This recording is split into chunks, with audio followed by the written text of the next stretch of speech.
Alhamdulillah, bertemu lagi kita pada pelajaran sirah kita, sambungan pada muka surat 45, unit 2 di bawah tajuk pentadbiran, iaitu masih berkenaan dengan fungsi masjid dalam pembangunan negara Islam.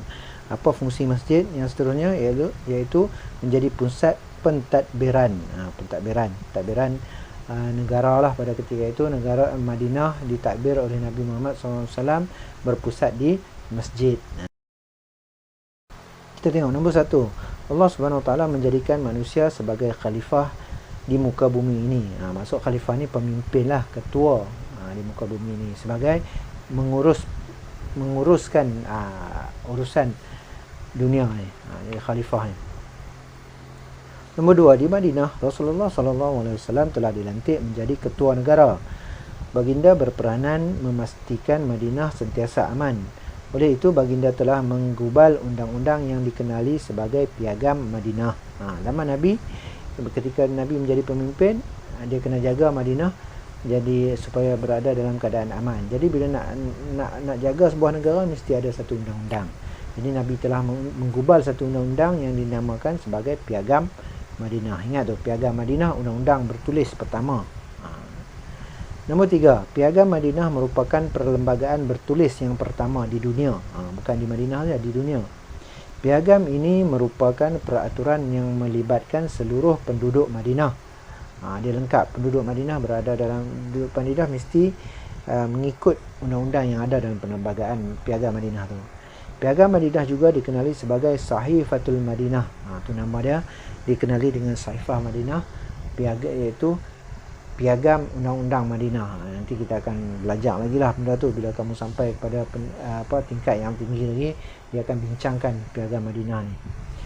Nombor 4, sebagai ketua negara, Rasulullah SAW telah menjalankan pemerintahan dan pentadbiran negara berdasarkan prinsip-prinsip berikut. Prinsip pertama, ketaatan dan kepatuhan sepenuhnya kepada Allah. Itu prinsip dia. Yang kedua, mentadbir dengan adil dan bijaksana. Yang ketiga, memastikan perkara-perkara yang baik dan benar ditegakkan. Yang keempat, memastikan perkara-perkara yang buruk dan keji dibenteras. Dan yang kelima, mengutamakan keredaan Allah Subhanahu Wa Taala dalam semua tindakan. Dalam semua tindakan itu adalah prinsip-prinsip yang Nabi guna untuk gubal undang-undang. Apa-apa undang-undang mesti ada 5 prinsip ni.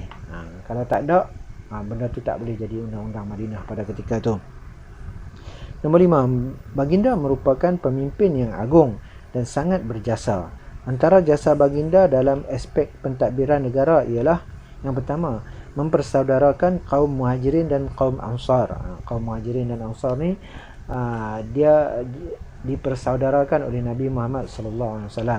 Muhajirin ni orang yang mai daripada Mekah, orang Arab yang daripada Mekah mai ke Madinah, dan Ansar ni orang yang penduduk Arab yang berada di Madinah. Jadi Nabi Muhammad jadikan mereka ni saudara supaya mereka dapat saling bantu-membantu, dan mereka ni menjadi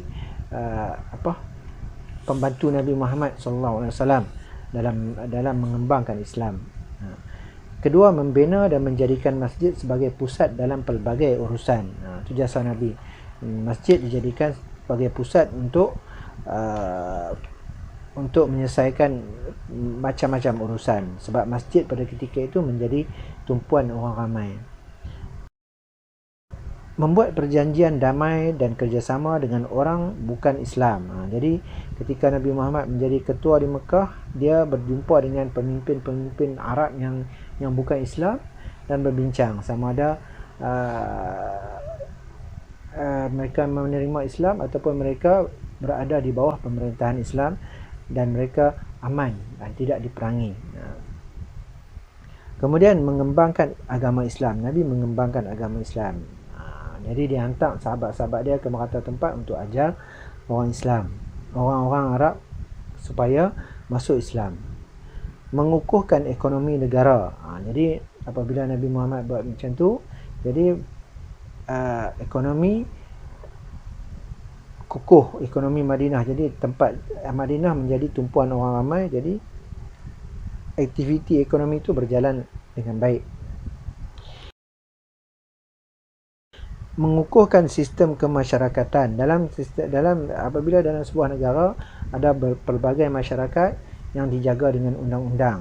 Bila dijaga dengan undang-undang, sistem masyarakat tu dapat dibentuk. Macam kita lah, masyarakat kampung. Macam mana nak jaga masyarakat kampung?